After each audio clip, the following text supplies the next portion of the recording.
Healthy no பாருங்க அப்படி ஊற்றிக்கிட்டு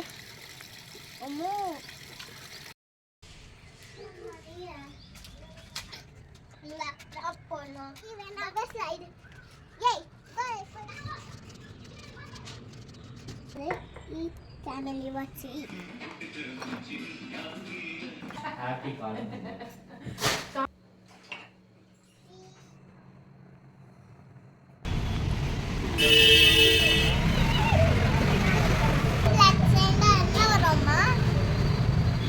சொந்த காசில் சூன்யமோ. Hi all, welcome back to our channel Charan style. So பொங்கல்லாம் சூப்பராக போச்சு. ஆனால் நாங்கள் பெங்களூரில் இருக்கனால ஹஸ்பண்ட்க்கும் ஆஃபீஸ் பையனுக்கும் வந்து ஸ்கூலு. ஸோ கொஞ்சம் போராக தான் போச்சு லீவ் இல்லாமல். பொங்கல் டக்குன்னு முடிஞ்ச மாதிரி இருந்தது. ஸோ காணும் பொங்கலை கொஞ்சம் இன்ட்ரெஸ்டிங்காக மாற்றலான்னு சொல்லிட்டு எனக்கு பிடிச்ச விஷயம்லாம் வந்து நான் பிளான் பண்ணிகிட்டு இருந்தேன். என்னோட ஈவினிங் டு நைட் ரொட்டீன் எப்படி போச்சு, எப்படி இன்ட்ரெஸ்டிங்காக மாற்றணுன்றது தான் இந்த வீடியோக்குள்ளே பார்க்க போகிறோம். வாங்க வீடியோக்குள்ளே போகலாம். ஈவினிங் ஒரு 4 o'clock மேலே கிறிஷ்வாக்கு வந்து பால் கலந்து கொடுத்தேன். ஐ மீன் அன்றைக்கி வந்து கஞ்சி காசை கொடுத்தேன். ஸோ அம்மா வந்து ஹெல்த் மிக்ஸ் வந்து வீட்லேயே ப்ரிப்பேர் பண்ணி கொடுத்துருந்தாங்க. ஒரு ஸ்பூன் எடுத்து பவுலில் போட்டு பாலோட நல்லா மிக்ஸ் பண்ணிப்பேன். எந்த லம்ஸோ ஃபார்ம் ஆகாதபடி மிக்ஸ் பண்ணிக்கணும். அதுக்கப்புறம் வந்து பாயில் பண்ணிடணும். சைட் பை சைடு எனக்கு டீ போட்டுக்கிட்டேன். கார்டமன் டீ தான் ட்ரை பண்ண அன்றைக்கி. அண்ட் ஸ்நாக்ஸ்க்கு வந்து ஸ்வீட் கார்ன் ரெடி பண்ணிக்கிட்டேன். கஞ்சி நல்லா ரெடி ஆகிடுச்சு. ஒரு மக்கில் ட்ரான்ஸ்ஃபர் பண்ணிக்கிட்டு அதில் வந்து நான் நாட்டு சக்கரை ஆட் பண்ணிக்கிட்டேன். நார்மல் சுகர் வேணுன்னா கூட ஆட் பண்ணிக்கலாம். அவன் நாட்டு சக்கரையிலேயே நல்லா சாப்பிடுவான். ஸோ வந்து எடுத்து வச்சுட்டு அவன் ஏஞ்சதுக்கப்புறமா இன்னும் கொஞ்சம் மில்க் வந்து ஆட் பண்ணி கொடுப்பேன். ஸோ தட் வந்து ரொம்ப திக்காக இல்லாமல் இருக்கும். கொஞ்ச நாளாகவே பெங்களூரில் நல்ல வெயில் அடிக்குது. ஒரு மிக்சட் டெம்பரேச்சர், மிக்சட் கிளைமேட் மாதிரி தான் இருக்குது. ஏன்னா மார்னிங் ஒரு டெம்பரேச்சரில் இருக்கும், மத்தியானம் ஒரு டெம்பரேச்சர், நைட் ஒரு டெம்பரேச்சரில் இருக்கும். இது எல்லாத்தையும் ஓவர் கம் பண்ணி வரதே கொஞ்சம் கஷ்டமாக இருக்குது. மார்னிங் ஏஞ்சிக்க முடியாது, நைட் ஃபேன் போட முடியாது, மதியானம் வந்து நல்ல வெயில் அடிக்குது. துணிலாம் ஈஸியாக காஞ்சிருது இப்போது பெங்களூரில். ஸோ நான் எப்பவும் போல் என் டீ எடுத்துக்கிட்டு கொஞ்ச நேரம் வெளியில் உட்காந்து ரிலாக்ஸ் பண்ணிகிட்டு இருந்தேன். மீன்வைல் கிறிஷ்வாவும் ஏஞ்சிட்டாரு.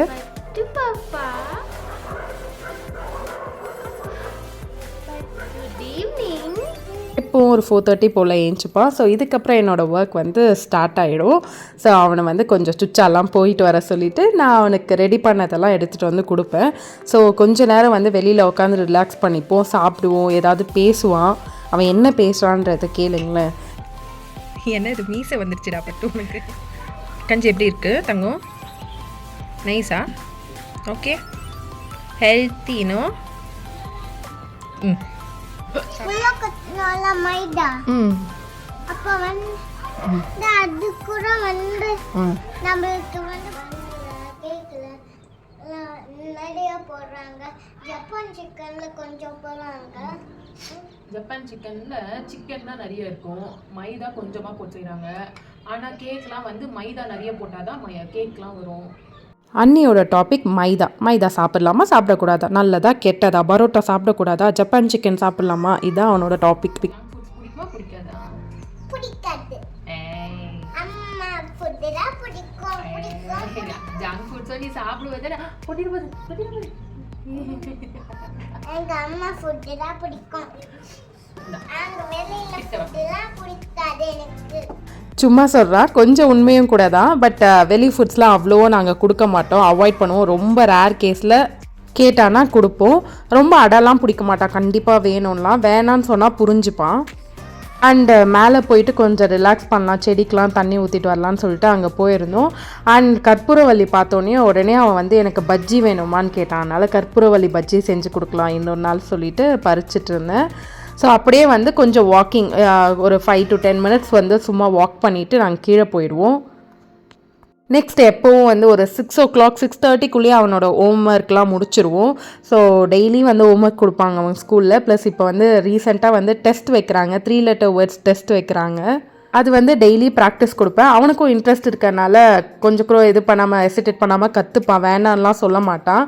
ஸோ இது மாதிரி வரைஞ்சி கொடுத்து அது என்ன பேர் எழுதணும்னு கேட்டால் அவன் கரெக்டாக எழுதிடுவான்.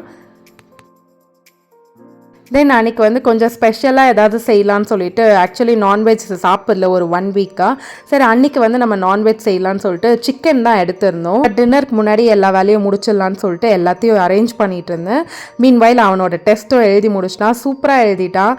அதுக்காக அவனுக்கு வந்து ஸ்டார், ஆப்பிள், ஐஸ்கிரீம், பாப்சிக்கிள்ஸ் எல்லாம் போட்டு தருவேன். அப்புறம் தான் ஞாபகம் வந்தது, கரும்பெல்லாம் கட் பண்ணி வச்சுருந்தாங்க. ஸோ அதனால் வந்து அதையும் ஒரு ரவுண்ட் நம்ம சாப்பிட்டு முடிச்சிடலான்னு சாப்பிட்டு முடித்த உடனே வந்து நான் அந்த இடத்துல மாப் போட்டேன். இல்லைனா வந்து ரொம்ப ஸ்டிக்கியாக இருக்கும், எறும்பு வர ஆரம்பிச்சிடும். அதனால் வந்து கையோட மாப் போட்டலான்னு சொல்லிட்டு மாப் போட்டு முடிச்சுட்டு கார்னும் ரெடி பண்ணிட்டேன். கொஞ்சம் கார்ன் எடுத்து வச்சுட்டேன் அடுத்த நாள் வந்து கார்ன் உப்புமா பண்ணுறதுக்காக.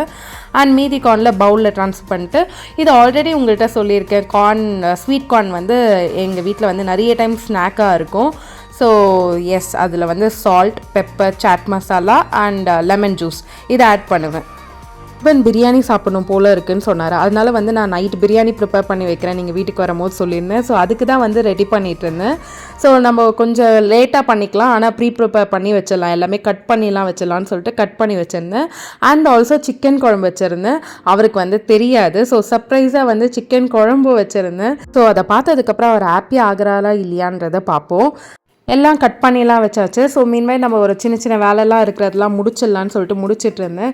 இந்த லைட் வந்து ரிப்பேர் ஆகிடுச்சு, அதை ரெடி பண்ணி மாட்டிகிட்டு இருந்தேன். அதுக்கப்புறம் வந்து அன்றைக்கி மெயினான விஷயம் என்ன பண்ணேன்னா, இந்த டேட்ஸ் தான். டெய்லி வாஷ் பண்ணி அவனோட ஸ்நாக்ஸ் பாக்ஸில் வைக்கும் போது கூட இருக்கிற நட்ஸ்லாம் வந்து ஈரமாயிடுது.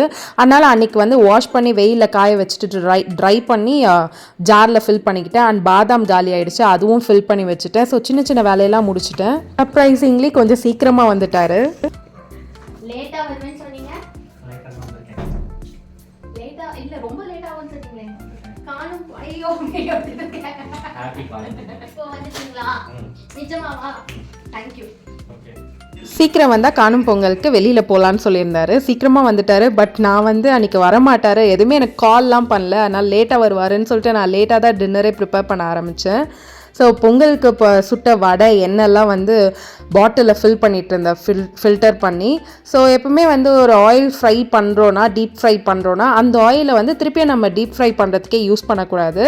அதை வந்து நார்மலாக இப்போ சாம்பார் தாளிக்கிறதுக்கு, ஏதாவது தாளிக்கிறதுக்கு வந்து யூஸ் பண்ணிக்கலாம். நான் எப்போவுமே அது மாதிரி தான் பண்ணுவேன், ரீயூஸ் பண்ண மாட்டேன், ஐ மீன் ஃப்ரை பண்ணுறதுக்கு. அண்ட் கொஞ்ச நேரம் எங்களோட டைம், ஸோ அதை தான் வந்து ஸ்பெண்ட் பண்ணிகிட்டு இருந்தோம், நிறைய விஷயம் பேசிகிட்டு இருந்தோம். அப்படியே சைட் பை சைட் வந்து டின்னரோ ப்ரிப்பேர் பண்ணிகிட்டு இருந்தோம். அங்கே என்ன தெரிகிறது, அது மாதிரி தான் இருந்தது. ஆக்சுவலி அதில் கேஸ் வந்து காலி ஆகிடுச்சு, அதனால் அதை ஃபில் பண்ணிகிட்டு இருந்தார். மீன்வைல் என் கிறிஷ்வாக்கு வந்து நாங்கள் தனியாக இருந்தாவே பிடிக்காது, உடனே வந்துடுவான்.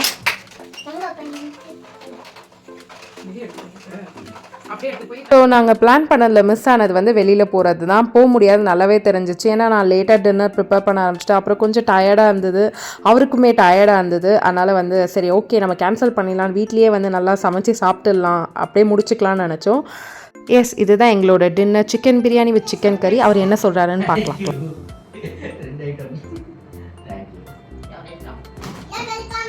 எஸ், ஹாப்பி ஆகிட்டார். அதுக்கப்புறம் நான் என்னோடய டின்னர் பிளேட் வந்து ரெடி பண்ணிக்கிட்டேன்.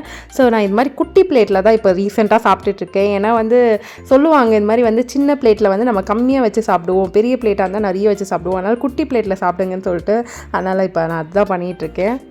நான் சர்ப்ரைஸ் கொடுத்தல, அதனால் என்னோடய ஹஸ்பண்ட் எனக்கு சர்ப்ரைஸ் கொடுத்து என்னை வெளியில் கூட்டிகிட்டு போனார். கடம்பா ரெஸ்டாரண்ட் போயிருந்தோம்.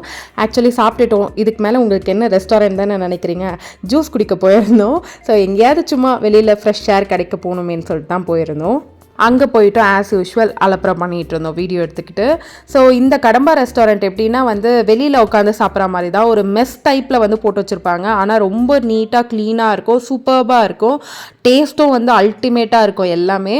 மைசூர் மசாலா தோசைலாம் ரொம்ப நல்லாயிருக்கும், எனக்கு ரொம்ப ஃபேவரட் அது இங்கே. அண்ட் அன்றைக்கி நாங்கள் வந்து chocolate milkshake and strawberry milkshake தான் வந்து ஆர்டர் பண்ணியிருந்தோம். ஸோ டேஸ்ட் வைஸ் ரொம்ப நல்லா இருந்தது, பட் குவான்டிட்டி கொஞ்சம் கம்மியாக இருந்த மாதிரி நான் ஃபீல் பண்ணேன். ஸோ இப்படி தான் எங்களோட காணும் பொங்கல் போச்சு. ஸோ நாங்களும் வெளியில் போனோம். அப்புறம் கிறிஷ்வாக்கு வந்து காணும் பொங்கல்னால் என்னன்றதை அவங்க அப்பா சொல்லி கொடுத்துட்டு இருந்தாரு. நானுமே வந்து காணும் பொங்கல்னால் வெளியில் சுற்றி பார்க்குதுன்னு நினச்சிட்டு இருந்தேன். இப்போ தான் எனக்கே தெரியும் இந்த விஷயம். பட் காணும் பொங்கல்னா என்னன்னு தெரியுமா? என்னது அப்பாட்ட கேளுங்க, காணும் பொங்கல்னா என்னன்னு கேளுங்க. ரிலேட்டிவ்ஸ் எல்லாரையும் பார்க்குற டே. ரிலேட்டிவ்ஸை பார்க்குற டேவா? வெளியில் சுற்றி பார்க்குற டே தானே காணும் பொங்கல்னா? காணும் பொங்கலில் வந்து ரிலேட்டிவ்ஸ் எல்லாரையும் மீட் பண்ணுற டே. அப்படியா? ஸோ ஃபன் பண்ணிவிட்டு கிளம்பியாச்சு. போகிற வழியில் இந்த எக்ஸிபிஷன் போட்டிருந்தாங்க. இந்த இடத்துல வந்து அடிக்கடி வந்து எக்ஸிபிஷன் போடுவாங்க. ஆல் டைம் எக்ஸிபிஷன் தான் இருக்கும், இல்லாத நாளே சொல்ல முடியாது. மேக்ஸிமம் ஒரு 5 days இல்லாமல் இருக்கும். மற்றபடி மந்த்லி இங்கே எக்ஸிபிஷன் போயிட்டே இருக்கும். ஆனால் டிஃப்ரெண்ட் பீப்புள் வந்து போடுவாங்க. போன வாட்டி டிஃப்ரெண்ட்லி ஏபிள்டு பீப்புள் இருக்கிறவங்க வந்து போட்டிருந்தாங்க. வீக்கெண்ட் ஆர் வீக் டேஸில் எப்போ டைம் கிடைக்குதோ அப்போ விசிட் பண்ணலான்னு சொல்லிட்டு பிளான் பண்ணியிருக்கோம். விசிட் பண்ணோன்னா அந்த வீடியோவை நான் அப்லோட் பண்ணுறேன். ஸோ எஸ், காணும் பொங்கல் அன்னைக்கு என்னோட ஈவினிங் டு நைட் ரொட்டீன் இப்படி தான் போச்சு. Hope you like the video. Next ஒரு இன்ட்ரெஸ்டிங் வீடியோவில் உங்களை மீட் பண்ணுறேன். அது வரைக்கும் பாய். தேங்க்ஸ் ஃபார் வாட்சிங். லைக், ஷேர், சப்ஸ்கிரைப், மறக்காம பெல் ஐக்கானை கிளிக் பண்ணிடுங்க.